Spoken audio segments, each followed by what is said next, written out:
Fiancé overheard me calling my ex the best bad boy lover. Now he's destroyed my life, and karma hit. Alright, so here's how everything went south. We had a bunch of friends over at our place. Nothing fancy, just a chill night. Some people were in the living room watching Lord of the Rings, others were in the dining room playing cards. It was one of those nights where everyone kind of splits into smaller groups, and the vibe was super relaxed. You know how it goes. Different conversations happening in different corners, everyone just doing their thing. I was in the kitchen with my friend Jess. We were catching up on life, random stuff, and somehow we ended up talking about past relationships. It wasn't like we planned to get into anything heavy, it just happened naturally. You're sitting there, talking about life, and before you know it, you're spilling your guts about things you didn't even think mattered anymore. Now here's the thing, I had no idea Jason was nearby. I thought he was still playing cards with the guys, so when Jess brought up the topic of best relationships or whatever, I didn't think twice before answering. I mean, we were just chatting, harmless, right? Or so I thought. Jess asked me, do you ever think about your exes? Like who is the best in certain areas? She didn't say it in a weird way or anything, just like a casual question between friends. I laughed it off at first, but then, because I was in that comfort zone with her, I answered honestly. And that's when I said it. Jason is great, but he'll never be the lover that Bill was, I told her, leaning back in my chair like it was the most normal thing to say. It's not fair to him, though. Bill was just really gifted down there. The second those words left my mouth, I didn't think much of it. Jess chuckled, and we were about to move on to another topic when she froze. Her eyes darted past me, and I could feel the air in the room shift. I turned my head slightly, and there he was, Jason standing in the doorway. My heart dropped. I don't know how much he heard, but judging by the look on his face, it was enough. Enough to make me wish I could rewind time, take back what I said, or maybe even just disappear altogether. You know that feeling when you've been caught saying something you know you shouldn't have? Multiply that by 1,000. Jason didn't say anything. He just stood there for a second, like he was deciding whether to walk in or walk away. He finally cleared his throat and stepped into the kitchen, heading straight for the fridge. Hey, need anything? I asked, trying to sound casual, like nothing was wrong. My voice felt shaky, though. I could see Jess giving me that oh crap look from across the table. Nah, just grabbing some sodas, he replied, barely looking at me. His tone was flat, not his usual easygoing self. He grabbed a couple of cans and left without another word. Jess and I sat there in awkward silence for what felt like forever. Finally, she whispered, "Do you think he heard?" "I don't know," I muttered, my mind racing. I couldn't shake the look on his face. There was something in his eyes, like disappointment mixed with confusion. I wanted to believe he didn't catch the whole thing, that maybe he just walked in on the tail end and didn't put the pieces together. But deep down, I knew better. After that, I couldn't focus on the conversation anymore. Jess tried to change the subject, but my brain was stuck on replay, going over every word I said, every facial expression Jason made. I kept picturing him walking back to the card game, wondering if he was sitting there, thinking about what he'd just heard. The rest of the night was a blur. I went back to the living room eventually, but my heart wasn't in it. I laughed at the right moments, chimed in when I was supposed to, but inside I was freaking out. Every time I glanced at Jason, he seemed fine, but there was this undercurrent of tension. I could feel it, even if he wasn't showing it. When everyone finally left and it was just the two of us, I thought about bringing it up. I wanted to ask if he heard anything, to clear the air, but I chickened out. What if I brought it up and made things worse? What if he really didn't hear it all and I ended up spilling the beans myself? I convinced myself to wait, hoping that if he did hear, he'd bring it up first. Spoiler alert, he didn't. That night, lying in bed next to him, the guilt was eating me alive. I kept replaying the moment in my head, wondering why I even said it in the first place. I didn't mean to compare them, it just slipped out. Bill was in the past. Jason was my future. But how could I explain that without making it sound like I was settling? I stared at the ceiling, listening to Jason's steady breathing, trying to figure out what to do. I wanted to reach over, to touch him, to say something, anything, to make it right. But I froze. What if he pulled away? What if he was lying there, pretending to be asleep, just as torn up as I was? The whole situation felt like this giant invisible wall had gone up between us, and I had no clue how to tear it down. By morning, nothing had changed. Jason got up, got ready, and left for work like normal. No words, no confrontation, just silence.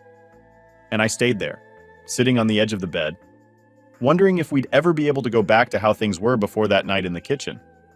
So after that awkward night, I could tell something was really off with Jason. He wasn't acting like himself at all. Normally, we're super comfortable around each other, talking, joking, whatever. But now it was like I was living with a stranger. He barely looked at me, didn't initiate any conversations. And when I tried to talk, his responses were short, like he wasn't interested. At first I thought, maybe he was just tired or stressed from work. I mean, everyone has those days, right? But this felt different. It was like there was this wall between us, and I had no idea how to break through it. Every time I tried to get close, he'd pull away. He wasn't mean or anything, just distant. And that hurt more than I expected. I kept replaying that stupid comment I made in the kitchen, wondering how much he actually heard. Did he catch the whole thing? Just the tail end? I was dying to know, but I didn't have the guts to ask. I thought maybe if I just let it go, it would blow over. Big mistake. The silence between us was brutal. I'd be in the middle of cooking dinner and he'd walk in, grab a drink, and walk right back out without a word. Normally, he'd sit there, chat with me about his day, or just hang out. But now, nothing. It was like living with a ghost. I felt like every move I made was being judged, even though he wasn't saying anything. It was all in my head, but it felt so real. I tried to distract myself, throwing myself into work, calling friends, anything to avoid being alone with my thoughts. But no matter what I did, the tension was there. Every time we were in the same room, it was suffocating. I started overanalyzing every little thing. Was he giving me the cold shoulder on purpose? Did he want me to bring it up? Or was he hoping I'd pretend like nothing happened? I couldn't take it anymore, so I decided to test the waters. One night I suggested we watch a movie together, thinking maybe if we spent some time like we used to, things would feel normal again. He agreed, but it was like pulling teeth. We sat on the couch, but instead of cuddling up like usual, he stayed on his side, arms crossed. I could feel the distance between us, and it was killing me. Halfway through the movie, I turned to him and asked, "Is everything okay? You've been kind of quiet lately." It took everything in me to keep my voice steady, to act like I wasn't freaking out inside. He didn't look at me right away. When he finally did, he gave me this half-hearted smile and said, "Yeah, just tired." Tired? Really? That's all he had to say? I knew there was more to it, but I didn't want to push. Not yet, at least. I nodded and went back to watching the movie, even though I couldn't focus on a single thing happening on the screen. My mind was racing, trying to figure out what my next move should be. A few days later, I thought, maybe I need to be more proactive. I started making an effort to show him how much I cared. I'd leave little notes for him to find, make his favorite meals, and just try to be there without being overbearing. But nothing seemed to work. He'd thank me, sure, but it was like there was no real emotion behind it. It was like he was just going through the motions. The worst part was when I tried to be affectionate. I'd reach for his hand and he'd pull away, not in a mean way, but like he just didn't want to be touched. Every time it happened, it felt like another stab to the heart. I couldn't help but think, was this it? Were we broken beyond repair? One night, I decided I couldn't take it anymore. I needed to know what was going on in his head, even if it meant opening up a can of worms. So while we were getting ready for bed, I turned to him and said, "Jason, I feel like there's something you're not telling me. Did I do something wrong?" He looked at me, and for a second, I thought he was going to spill everything. But instead, he just shook his head and said, "No, everything's fine." Everything's fine? That was his answer? I felt like screaming. How could he say everything was fine when it was so clearly not? But I didn't push. I just nodded and crawled into bed, feeling more confused and hurt than ever. That night, I barely slept.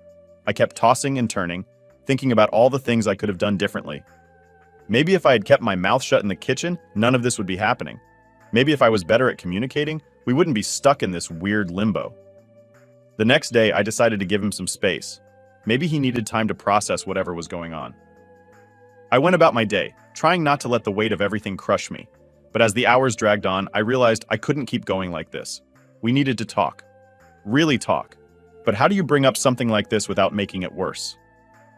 That evening, I made dinner, hoping we could sit down and have a normal conversation. But as soon as Jason walked through the door, I knew it wasn't going to happen. He was quiet, distant, and barely touched his food. I wanted to ask what was wrong, but the words got caught in my throat. By the time we finished eating, I was at my breaking point.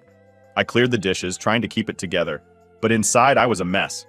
I felt like we were on the edge of a cliff, and I had no idea how to pull us back.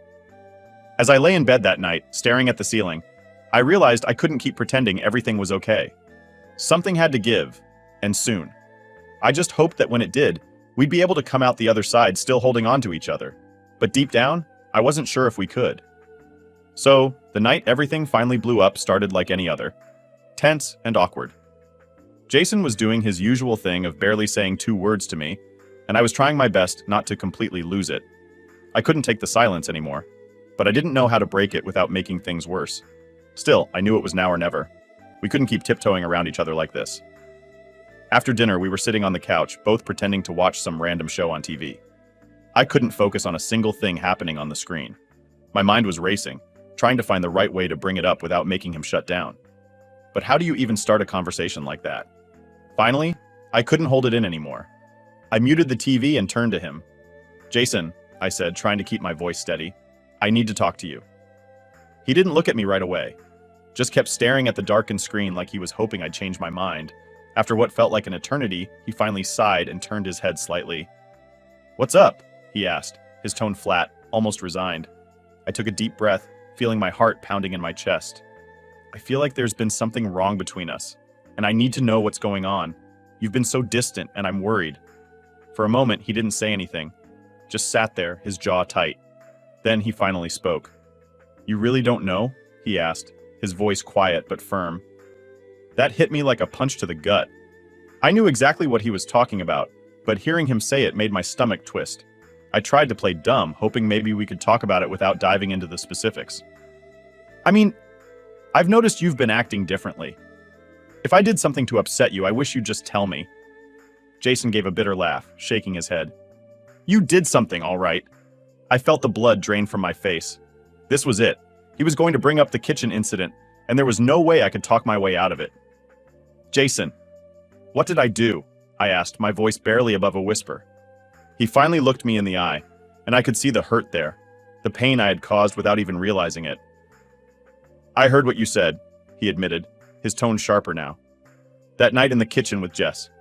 I heard everything." My heart dropped. I opened my mouth to respond, but no words came out. He heard. He actually heard. I felt sick. "Jason, I didn't mean..." He cut me off, his eyes narrowing. "Don't lie to me, Mel. You meant it. You don't just say something like that unless it's true." I shook my head, feeling tears prickling at the corners of my eyes. "I swear, it wasn't like that. I was just talking. It didn't mean anything." He scoffed, leaning back on the couch. "Didn't mean anything? You told your friend I'll never be as good as your ex. How the hell am I supposed to feel about that?" I didn't know what to say. I wanted to reach out, to make him understand that it was a stupid, thoughtless comment, but I could see the damage was already done. "Jason, I'm sorry. I never wanted to hurt you." "You think sorry fixes this?" he snapped, his voice rising. "Do you have any idea what it feels like to hear the person you're planning to marry say they'll never measure up to someone else?"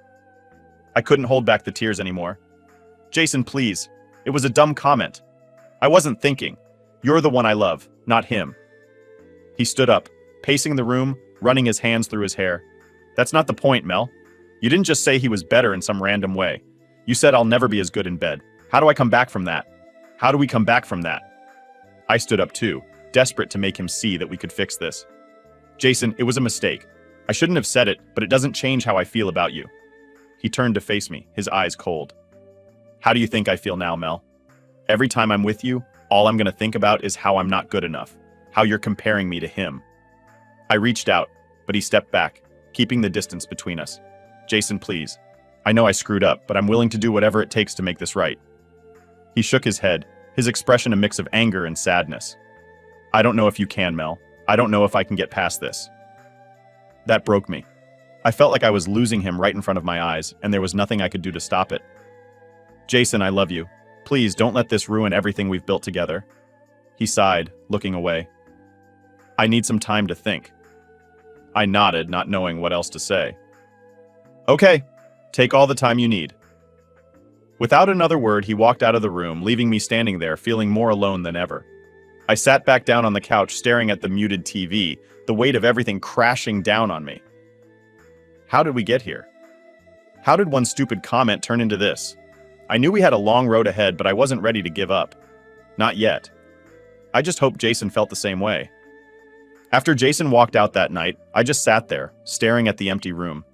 My mind was racing, trying to figure out what to do next. I knew I had screwed up, big time. But what could I say that I hadn't already? Every time I opened my mouth, it felt like I was making things worse. The next day, I woke up early, hoping to talk to Jason before he left for work, but when I got up, he was already gone. He hadn't even touched the breakfast I made for him. My heart sank. It was like he was avoiding me on purpose, and honestly, I couldn't blame him. I spent the rest of the day replaying everything in my head, trying to think of how to fix it. When he finally came home that evening, I was ready to apologize again, to really lay it all out there. But the second he walked in, I could tell he wasn't in the mood to talk. He looked exhausted, emotionally drained. Still, I knew I couldn't let another day go by without addressing it. "Jason, can we talk?" I asked softly, trying not to sound too pushy. He sighed, dropping his bag by the door. "I don't know, Mel. I'm just tired." "I know," I said quickly. I need to say something, and then you can go rest if you want." He looked at me for a moment, like he was deciding whether or not to listen. Finally, he nodded and sat down on the couch. I sat across from him, my hands fidgeting in my lap. "I'm really sorry," I started, my voice trembling a bit. "I know I hurt you, and I hate that I did. What I said that night, it was stupid and careless. I wasn't thinking, and I never meant for you to hear that." Jason didn't say anything, just stared at me, his expression unreadable. I swallowed hard, trying to push through the nerves. "I love you, Jason. You mean everything to me, and the last thing I ever wanted was to make you feel like you're not enough. Because you are. You're more than enough." He let out a bitter laugh. "You really expect me to believe that after what you said?" I shook my head, tears welling up in my eyes. "I don't know. I need you to know how sorry I am. I wish I could take it back, but I can't. All I can do is try to make it right." Jason leaned back, rubbing his face with his hands. "Mel, it's not just about the words. It's what they mean. You said I'll never be as good as him. How am I supposed to feel about that? Every time we're together, that's all I'm going to think about." "I know," I whispered, my heart breaking. "I know it's going to take time, but I'm willing to do whatever it takes. I don't want to lose you." He sat there for a long moment, then finally spoke. "I don't know if I can get past this. I want to, but I don't know how." Hearing him say that felt like a knife to the heart, but I knew I couldn't give up. "Maybe we can figure it out together," I suggested. "We could talk to someone, get some help. I don't want this to be the end of us." Jason sighed again, looking away. "I don't know, Mel. I need time to think." I nodded, wiping away a tear. "Take all the time you need. Please don't shut me out." He didn't respond, just stood up and headed to the bedroom. I sat there on the couch, feeling helpless. I hated that I had put us in this situation. I hated that one careless comment had caused so much damage. The next few days were rough. Jason was still distant, and every interaction felt strained. I kept trying to show him that I cared, small gestures like making his favorite meals or leaving notes for him, but nothing seemed to get through. It was like he had built this wall around himself, and I couldn't find a way in. One night we were sitting in the living room again, both lost in our own thoughts. I finally worked up the courage to speak. "Jason, I've been thinking a lot about what you said." He looked at me, his eyes tired. "Yeah?" "Yeah," I nodded. I realize now that it wasn't just about the words. It's about how it made you feel. And I get that. I've been so focused on trying to fix things that I didn't really stop to think about what you're going through. Jason didn't say anything, but I could see the wheels turning in his head. I took a deep breath and continued. "I know it's going to take time, and I'm not expecting things to go back to normal overnight, but I want you to know that I'm here, and I'm willing to do whatever it takes to make this work." He finally spoke, his voice soft. "It's not just about time, Mel. It's about trust. Right now, I don't know if I can trust you with how I feel." His words hit me hard, but I knew he was right. Trust was something that had to be rebuilt, and I was willing to put in the work. "I understand," I said quietly, "and I'm willing to earn that trust back, no matter how long it takes." Jason nodded slowly, his expression still guarded. "I guess we'll see." It wasn't the reassurance I was hoping for, but it was a start. For the first time in days, I felt a glimmer of hope. It wasn't going to be easy, but I was determined to fight for us. I just hoped Jason would be willing to fight too. After that conversation, I knew we couldn't fix this on our own. No matter how much I apologized or how many times we talked, there was this huge gap between us that words couldn't bridge. So, I brought up the idea of counseling again. I wasn't sure if Jason would go for it, but I figured it was worth a shot. The next evening, while we were both sitting in awkward silence, I finally said, "Jason, I've been thinking. Maybe we should see a counselor. Someone who can help us figure this out." He didn't respond right away, just stared at the TV. I held my breath, waiting for his reaction. Finally, he turned to me, his expression tired but not angry. I don't know, Mel. What's the point? It's not like a counselor can change what happened. I know, I admitted, but maybe they can help us understand each other better. Help us figure out how to move forward. He sighed, rubbing his face. I guess it's worth a try. Hearing that gave me a tiny spark of hope. It wasn't a full-on yes, but it was better than nothing. The next day, I found a local counselor who specialized in couples therapy and booked us an appointment. I didn't know what to expect, but I was willing to do whatever it took to save our relationship. When we walked into the counselor's office for the first session, the atmosphere was tense. Jason was quiet, his arms crossed, looking like he'd rather be anywhere else. I couldn't blame him. I felt nervous too. The counselor, a woman named Dr. Taylor, greeted us with a warm smile and invited us to sit. So, she began, why don't you tell me what brings you here today? I hesitated, glancing at Jason. He shrugged, clearly not ready to start. So I took the lead. We've been having some issues with communication and trust, I said carefully. There was an incident a while ago, and it's been hard to move past it. Dr. Taylor nodded, encouraging me to continue. Can you tell me more about this incident? I took a deep breath. Jason overheard me saying something I shouldn't have, something about a past relationship. It hurt him, and I've been trying to fix things ever since, but it's been tough. Jason finally spoke up, his voice low but steady. She didn't just say something, she compared me to her ex, said I'll never be as good as him in bed. Hearing him say it out loud like that made my stomach twist. It sounded even worse than when I thought about it in my head. I glanced at Dr. Taylor, expecting her to be shocked, but she remained calm and professional.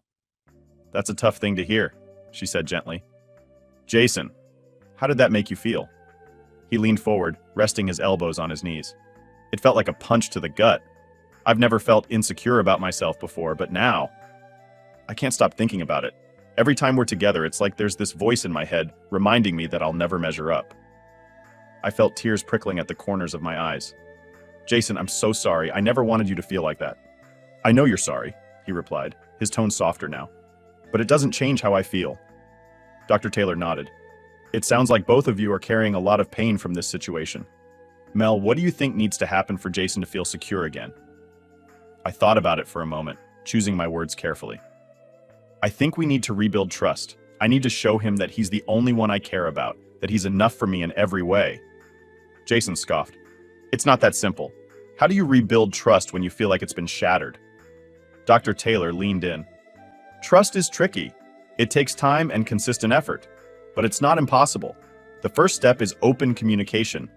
Both of you need to be honest about your feelings, even when it's uncomfortable. Jason nodded slowly. I'm willing to try, but it's hard.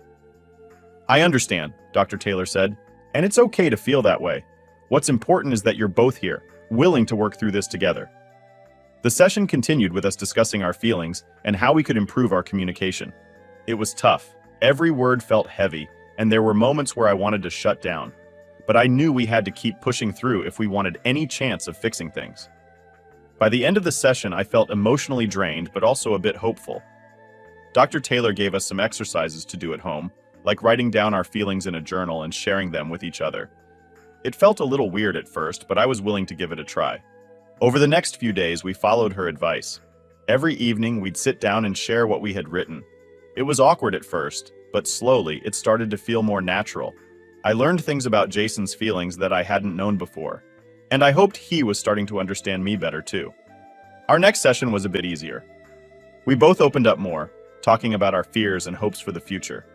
Dr. Taylor guided us through the process, helping us see things from each other's perspective. It wasn't a magical fix, but it felt like we were making progress, little by little. Still, I knew this was just the beginning. We had a long road ahead, and there would be more tough conversations to come. But for the first time in weeks, I felt like we had a fighting chance. The breaking point came on a night that felt like every other. The days were blurring together, tense silences, awkward conversations, and the constant feeling that I was walking on eggshells around Jason. I was clinging to the hope that counseling would eventually help us, but deep down, I could feel the cracks widening. That night, we were both sitting in the living room again. The TV was on, but neither of us was really watching. Jason was scrolling on his phone, and I was pretending to be interested in whatever show was playing. The atmosphere was heavy, like a storm that had been brewing for weeks, and I could tell something was about to give. I couldn't take it anymore. I needed to talk to him, even if it meant opening up another painful conversation. "Jason," I said softly, breaking the silence. "Can we talk?" He didn't look up right away, just sighed and put his phone down on the coffee table. "About what?" he asked, his voice tired. "About us," I replied, my heart pounding in my chest. "I feel like we've been stuck, and I don't know how to move forward." He finally turned to me, his eyes filled with a mix of exhaustion and frustration. "Mel, I don't know if there's anything left to say. We've been over this so many times and nothing's changed." "I know," I said quickly, trying to keep the desperation out of my voice. "But I need to understand where you're at, what you're thinking, what you're feeling. I feel like I'm losing you, and I don't know what to do." Jason leaned back, running a hand through his hair. "I don't know what to tell you, Mel. I've tried to get past it, I really have. But every time I look at you, I hear those words in my head. I hear you saying that I'll never be as good as him." I felt tears welling up, but I forced myself to stay calm. "Jason, I never meant for you to hear that. It was a stupid, careless comment, and I hate that it hurt you so much." He shook his head. "It's not just about hearing it. It's about knowing it's true for you. How am I supposed to be with someone who thinks I'm second best?" "You're not second best," I said, my voice rising slightly. "Jason, I love you. You're the one I want to be with. That comment didn't mean what you think it did." "Then what did it mean?" he shot back, his eyes narrowing. "Because from where I'm standing, it seems pretty clear." I opened my mouth to respond, but found myself at a loss for words. How could I explain something that even I struggled to fully understand? It was just... I don't know, Jason. It was a moment of thoughtlessness. I was talking to Jess and it just came out. It wasn't about how I feel about you. It was about my past. He laughed bitterly.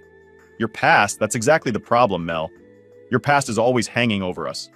And now it's like it's sitting in the middle of the room, between us, every single day." "I don't want it to be like this," I whispered, feeling a lump in my throat. "I'm trying, Jason. I'm trying so hard. And I'm tired of trying," he said quietly. "I'm tired of feeling like I'm not enough for you. I don't want to spend the rest of my life wondering if you're comparing me to him every time we're together." His words hit me like a ton of bricks. "So, what are you saying? You're giving up on us?" Jason sighed deeply, looking down at his hands. "I don't know if we can fix this, Mel.